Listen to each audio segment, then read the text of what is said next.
Welcome to this week's episode of the Psych Central podcast. Calling into the show today, we have Dr. Robert Duff. Robert is a licensed clinical psychologist and is the author of the popular Hardcore Self-Help book series.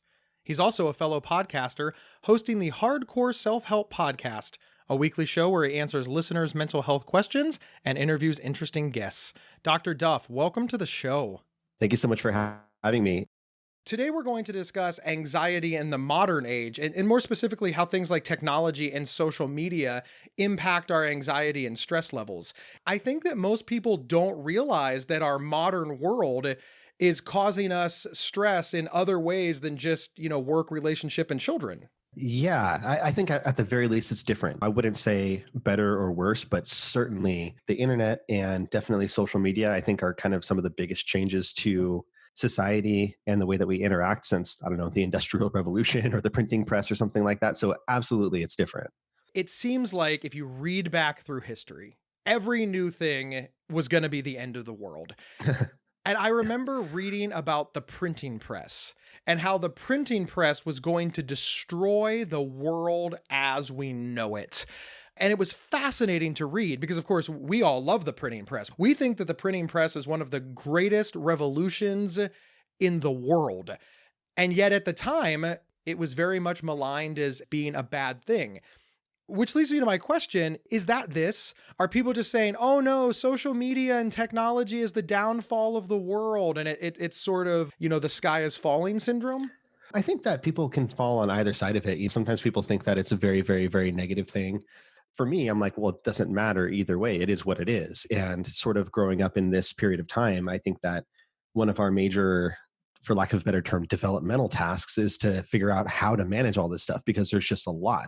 The jump up from the printing press gives you access to information that you never had before. And this is that like times a gazillion. So there's just a lot, and knowing what to do with that, how to manage that, I think is a really, really, really important thing. Social media is just, it gets blamed for everything, it seems, nowadays. What role does social media play in anxiety in 2020? There's good and bad and neutral. It is what it is. I think that one of the good things about it is that you have unprecedented access to connecting with people and finding resources. If you're to go on Twitter, and say, hey, I'm having extreme anxiety, can somebody help me out? And a bunch of people are going to come and they're going to send you resources. That's how a lot of people find my books and stuff like that, for instance. So it's a great way to connect with people. It's a great way to find resources. It also, though, feeds into sort of the compulsive nature of anxiety. With anxiety, you tend to get this sense of unease, like you want to know the answer, whether that's, is this situation dangerous, or what's going on in the world, or how does this person feel about me? You really, really, really want to know the answer to that. And social media gives you a way to either get those answers or at least fulfill some of that compulsive desire to do that. So when you want to know what's going on in the world, all you have to do is refresh your social feed and you see the news there. These days, a lot of people, myself included, don't even turn on the TV or go to CNN.com when we want to get news. I just go to Twitter and see what's trending. And that's going to help me understand in the immediate right now sense what's going on, which is a good thing and a bad thing. I always tell people your knowledge of what's happening in this moment, especially if it's something like a natural disaster, a shooting, a political event, something like that, your knowledge of it does not change the fact that it's happening at all.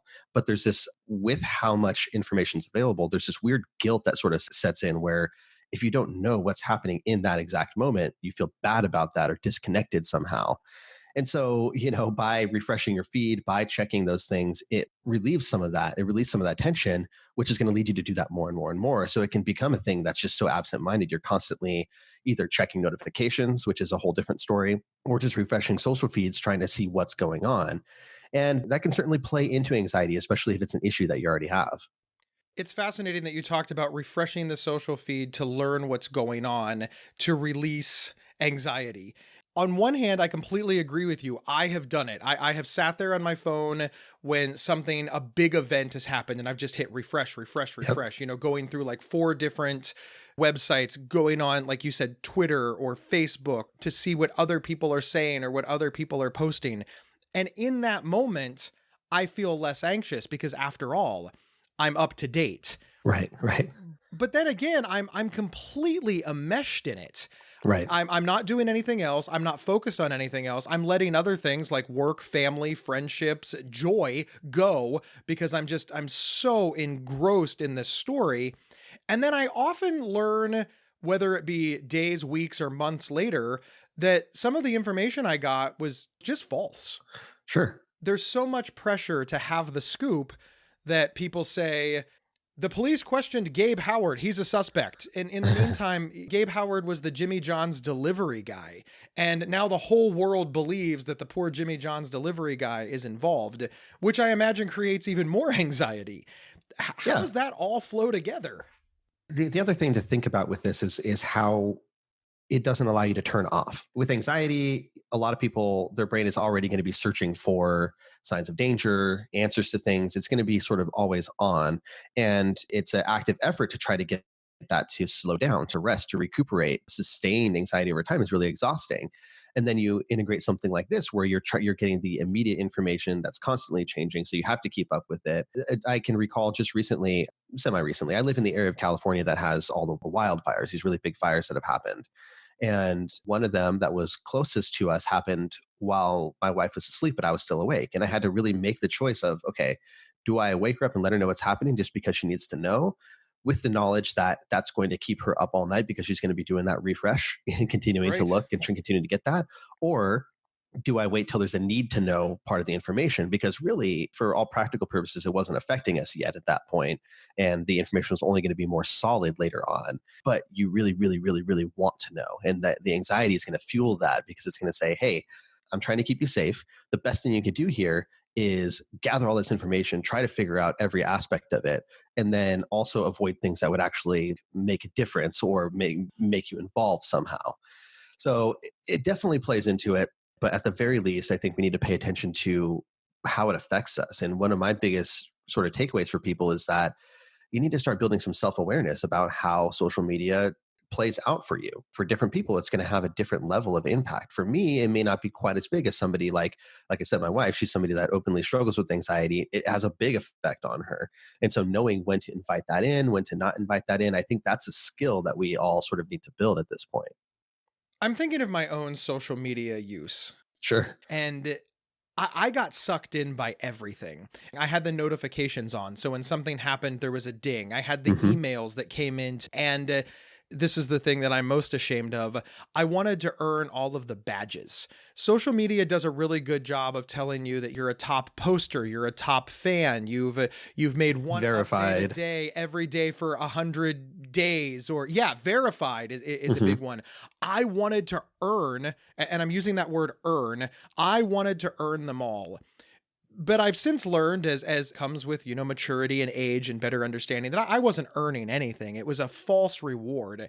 I think many people are stuck in this trap where they think they're accomplishing something, but in reality, you're not accomplishing anything. Yeah, definitely. And the checking nature of social media with anxiety, you're taking away that unease of not knowing what's going on. But then on top of that, there's also positive reinforcement. You're getting hearts, you're getting likes, you're getting badges, you're getting these things. And they are just quick little hits of essentially dopamine that are reinforcing you for that behavior. And it's built that way. That's why Facebook is such a huge monster that can charge so much for ads and make so much money because everything is just built on that. It's like Vegas. You have this positive reinforcement. You have the light, you have the ding, you have the money payout, you have all these things that kind of keep you going and keep you going. And so I think that's definitely important to recognize that it's designed to make you compulsive. That doesn't mean it's a terrible thing in and of itself, but just like when you walk into a store and you see all the ads and promotions and things like that, you got to at least know that they're trying to sell you, and that's going to at least help you take things with a grain of salt. I do think that people understand that the stores, the televisions are trying to sell you. Do you think that people understand that Facebook and other social media sites are trying to sell you? Do you think that people understand that they are a consumer of these products? And do you think that that understanding or lack of understanding contributes to anxiety? That's an interesting question. I think that one thing that Facebook and the social media platforms do really well is they get to know you. You give them permission to. You give them a lot of your information. And so things start to become very tailored to you. You hear those stories about, oh, I was like talking over dinner about getting a new vacuum and suddenly I see ads for new vacuums. So, I mean, I think that people do know that they're being sold to. However, it is worked in a very sort of contextual way where sometimes you don't even notice it. But I have kind of mixed feelings about, I'm getting a little bit off topic with this, but the idea of sort of your social media feed becoming a bit of a bubble that's very tailored toward you. It depends on what you're using it for, but for some people, maybe social media plays a great role in broadening your perspective. For other people, I think there's nothing necessarily wrong with controlling what you see there. For ads or for different types of posts, you can block, you can say, I don't want to see this type of content. You can sort of curate your social media feed to be something that works for you instead of against you. Somebody who has, say, depression, they might want to intentionally remove some of the things that are maybe a little bit more pessimistic. They may want to bring in things that are a lot more the sort of positive content that's going to help them at least have a tiny boost throughout their day that will inspire them. And I don't think that there's necessarily anything wrong with that. I think a lot of people feel like there is, though. They feel like, oh, well, I can't just like make myself in my own little bubble because then I'm not seeing what's going on the other side. It's a tool. It's a tool that you can use however you want to, but that's something that you do have some degree of control over. I know that you talk a lot about fake productivity or false productivity. Hmm. It's this idea where you think you're accomplishing something but you're not.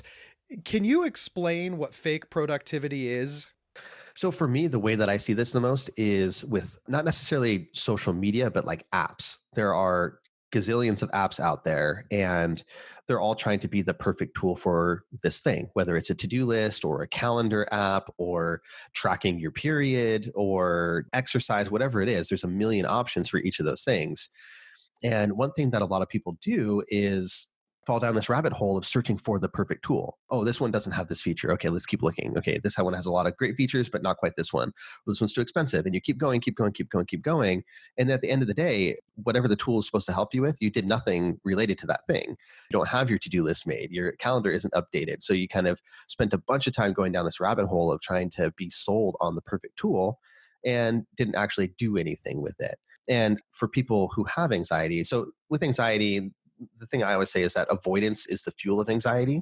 Anxiety tells you to avoid something so that it can keep you safe. And then when you do avoid that thing, it gets bigger and more present. So you avoid more and more and more. And then suddenly you're having a really hard time. And I think that one sort of insidious thing that can happen is that we turn this search for the perfect tool into a form of avoidance. If you're just planning and looking for the right thing and doing all this top level stuff, you don't actually have to take action because action is scary. And so you can use that as a form of avoidance and just kind of keep doing this over and over again. But you're not actually achieving anything. And at some point, you realize this. It really does seem like this self fulfilling prophecy. I'm anxious because I'm productive. Now I'm anxious because I'm realize I'm not productive, but I can be productive by doing what is effectively nothing. But if I don't do it, I become anxious. But if I do it, I become anxious. I'm having like a really hard time getting out of the feedback loop of what do I do so that I am productive, well informed, and I don't have this sudden fear that I don't fit into society and that I'm just one of these curmudgeonly people on my porch saying, social media is going to kill us all. This whole conversation is making me anxious because I honestly don't know what to do. Yeah, I mean that's anxiety itself, though, right? Right. Whether it's social media or anything else. I think that the thing that the internet does and social media does is provide like a big sort of magnifying glass or megaphone for those things that are already tendencies you have. The answer is really trying to build self awareness of your patterns, right? And especially understanding the way that your patterns interact with these new tools that are available. Best way I think to do that is talking with people, trusted loved ones, your therapist, whoever, also journaling. That's like a form of self therapy and sort of self monitoring of, okay, write down at the end of the day, what did I do today and how did it affect me? I spent 6 hours diving down this rabbit hole of trying to find the perfect tools and all my apps are set up pretty and all these things, but I haven't done anything. And now I feel bad about that. And I feel anxious that I wasted time and I have less time tomorrow to do all these things. Write those things out so you can at least understand your patterns and use that information to adjust your approach. I'm a big fan of using both online and offline things. Open in front of my face right now, I have an Evernote document with some notes from when you asked me questions beforehand for this interview. I also have my Google Keep, which has like my whole to-do list, but I also got a stupid little index card in front of me. If I think of something and I don't have time to get to the to-do list, I'm just going to write it down there. And we're back discussing anxiety in the digital age with Dr. Robert Duff. I certainly don't think that the solution here is to cancel all of your social media, never read the news, never get on email, never prepare. Like you talked about the extremes. How does one make sure that they're staying in the middle? Because I imagine that that moderation, that middle, that average is where the least amount of anxiety comes in. Yeah, I think a lot of it is about sort of setting limits for yourself and having some boundaries with yourself. At this point, I think it's really unrealistic to tell people to say, okay, you're only allowed to do these actions at this time. Like you're only allowed to engage with social media at this time. That's kind of pushing against a really strong beast, unless social media isn't even a big thing for you. There's plenty of people out there where it's like, oh, well, I don't even have a Facebook. It's not a big deal. But insert whatever it is, checking email, checking the news, what have you.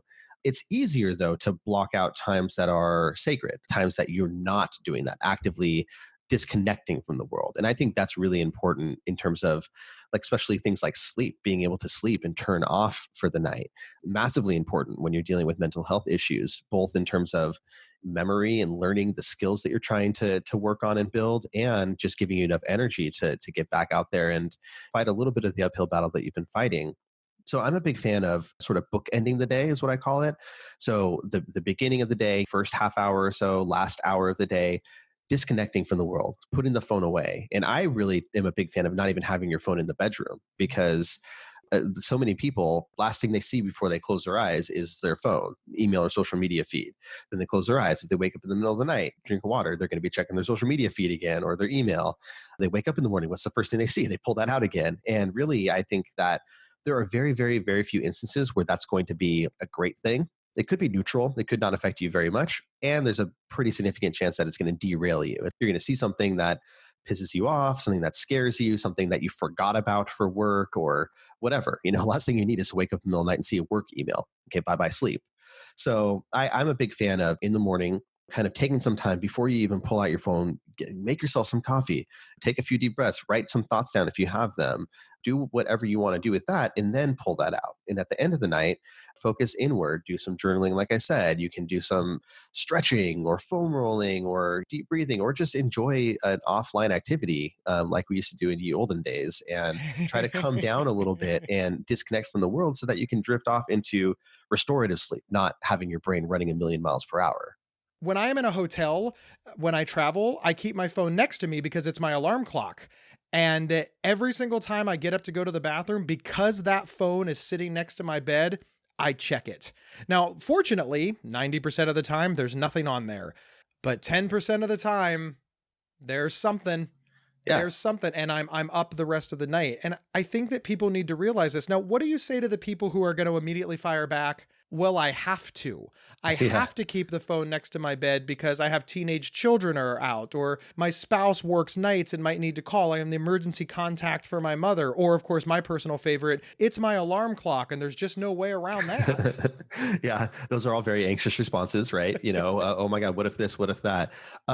There are ways around that. Like they still make alarm clocks. I have Yeah. one. It's really annoying. I have to put it on the other side of the room, so I actually have to physically get up and walk over there. Otherwise, I'll just turn over and hit it with my hand. So, We they may be still. soulmates. I've just, yes, I do the exact same thing. I've always had to because my brain will create a scenario where there's like a nuclear launch happening and I have to hit this button to stop it. And that's the alarm clock. And so my brain will troll me and it just won't work. So I have to actually physically get up.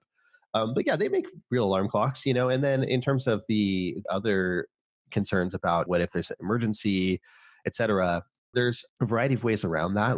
There are things like maybe you have your Apple Watch in the room if you have Apple products, but not your phone, or you keep it outside the room, but you keep it on Do Not Disturb and you can sort of have your specifications. So if somebody calls you, it'll ring loudly. I mean, that's outside the room, but you'll still be able to hear it.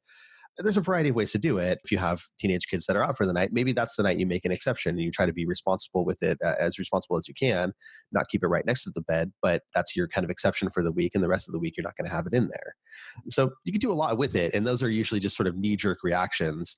I get that sort of knee jerk reaction from people a lot too when I'm talking about setting limits on social media, even taking breaks from social media, things like this. And they say, well, it's my job. I need to be on it. There's definitely usually a little more wiggle room than you think there as well. I really feel like this all does boil down to making healthy choices and sticking to them. And I really think this is a good analogy. The people who say that they don't have time to exercise and the people that say that they have to be on social media. But of course, one of the things that you can do to exercise is park at the back of the parking lot and walk forward. You can take the steps instead of the elevator. So you can turn off social media during dinner. Do you Right. believe that finding those tiny little things, because in the grand scheme, those are small things, but it sounds like you're saying those will pay big dividends when it comes to lessening our anxiety. I feel like just exercising control over it is a good practice, right? Intentionally putting it away sometimes, intentionally having it out sometimes. If you're feeling that discomfort, much like if you walk out the door and you realize your phone's not in your pocket, you get this sense of discomfort these days, like, oh God, something's wrong. A lot of people feel that way if they're not able to immediately check their phone. If they're at dinner and they're feeling a buzz in their pocket or whatever, you have that sense of discomfort. So learning how to sort of modulate that and do it intentionally. I'm going to put my phone away, or I'm going to log off or not check these things for this period of time, at least gives you the flexibility to say, okay, sometimes I'm on, sometimes I'm off. And that's a practice I think that people need to do. We have all these coping skills, mindfulness, all these different things that we use in the mental health field. I think that this is just simply another one of those things, sort of like technological flexibility or something, the ability to just decide when you're on and when you're off. And that's a hard thing to do when the structure is designed to make you on all the time. But you need to wrest some control back from that. Otherwise, you're going to be worn out. I hear a lot of what you're saying, and I completely agree with it. And I know that making more intentional decisions about our social media and about our use of technology will make us feel better. But do you think that there is a role in that? When we're staring at our phones, there's often people in the room, and those people are our friends, our families, our loved ones. And they maybe don't feel so good about it. And they're probably giving us pushback, whether straight up, put your phone down, or passive aggressive. Well, I'm not going to tell you, you care more about your phone, or whatever. Do you think that keeping them happy also lowers your anxiety? And I know keeping them happy is kind of a weird way to say it, but uh, in the Sure. beginning, I got a lot of negative pushback from my friends and family, which also made me more anxious. And when I got better control over my phone and social media use, a lot of that went away, which of course made me less anxious. Yeah, I think so. I mean, and also you're making the assumption that the other person isn't also on their phone, and then Sure. suddenly you're just both disconnected, sort of doing parallel life next to each other. Communication is something that is still really important, and you could be communicating with people online. I think that's valid, but you also need to communicate with people in person. And when couples are having trouble in my clinical practice, a lot of times I ask, like, do you guys eat dinner together? Like, do you sit across from each other and eat dinner? And a lot of times the answer is no, or we sit side by side, we're on our phones, whatever the case may be. And it's like, okay, well, then you're robbing yourself of the chance to practice communicating with one another and getting that support from one another. And yeah, I think that definitely accessing the supports that you have and treating them well is really important. That it's a whole piece of the puzzle, along with all the other things that you might do to help relieve your anxiety. So I definitely agree with you there. I could talk to you about this all day because people seem to be more anxious than ever. People seem to be more disconnected than ever at a time that we should be more connected than ever. But the specific question that I want to ask you really involves a story with my grandfather. One morning, my grandfather comes downstairs. He's staying at my house, and he sees my wife and I sitting at the breakfast table, and we're both on our phones. And he says, "Oh, this is the problem with your generation. You're staring at your phones. You're not talking to one another. In my day, we didn't have this. We actually talked to each other." And for the rest of that day, I felt a little bad. I was like, "Oh my God, this is my wife. I love her, and he's right. I'm ignoring her." And then the next morning, I come downstairs and my grandmother and grandfather are sitting at the table, and my grandfather's reading the paper. Yep. Yeah, and my grandmother is doing the crossword puzzle, completely ignoring each other. Yeah. And I Yeah. said, this is the problem with your generation, completely ignoring each other for newsprint. Yeah. It seems like it's very much the same thing.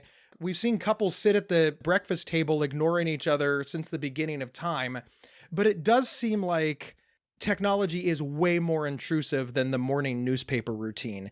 Can you talk about that for a moment? Because again, I think it's one of those excuses. Oh, I'm on my phone, but my grandfather was on his newspaper. Yeah. People have always found ways to sort of disconnect and go into their own world. And I don't want to place a value judgment on any of this. Like if they're happy, these things are only a problem when they're a problem, right? If you're realizing that these things are creating a sense of disconnection in your relationship or creating a sense of anxiety or messing with your sleep, that's when you need to do something about it. If not, and if you're satisfied and happy, that's fine. Certainly there are times where what my wife wants to do is sit next to me and be on her phone, not talk to me because she wants to be in my presence, but she's super introverted and just doesn't want to people right then. I like and that. and that's okay. That's okay. But when it crosses into interfering with things, that's I think where you need to pay attention. And so this is just the next platform for that and things that you need to consider related to this platform. I do think that the intensity is higher, right? You're right. There's a big difference between having a book or a crossword or newspaper than having this endless stream of information. And the default is to have all these notifications on, which I don't think you should have, where it's just constantly pulling your attention out of the present moment. And I think that in addition to the relationship part, the sort of regular life part, I think that we need to reclaim our ability to like do deep work and focus on something without being distracted by all these other things. And so that's another part where I think that training that skill of being able to turn on and off really matters. When you're having a conversation with someone, or when you're writing a paper, or when you're working on some sort of brainstorming project, you should be able to start that and put the work in without having to be pulled away constantly by these other things. If you can't do that and it's kind of messing with your productivity or your relationship, that's where you need to maybe take a close look at how these things are affecting you and what you can do about that. Robert, thank you so very much. But how do people find you? What's your website? Where can they get your podcast? Where are your books? Let our listeners know exactly how to track you down. Sure. So my sort of online persona is called Duff the Psych. So if you a good place to start is duffthepsych.com/start here. That has sort of like my greatest hits. So it has, information about my books, which are called the hardcore self-help books. I have one about anxiety, one about depression. It has some of my most popular podcast episodes, a TEDx talk that I did, all sorts of things like that. So that's sort of like a great starting place. And then if you want to reach out to me or connect on social media, I'm on basically all platforms at Duff the Psych. Robert, thank you so much again for being here. Totally my pleasure. Thank you.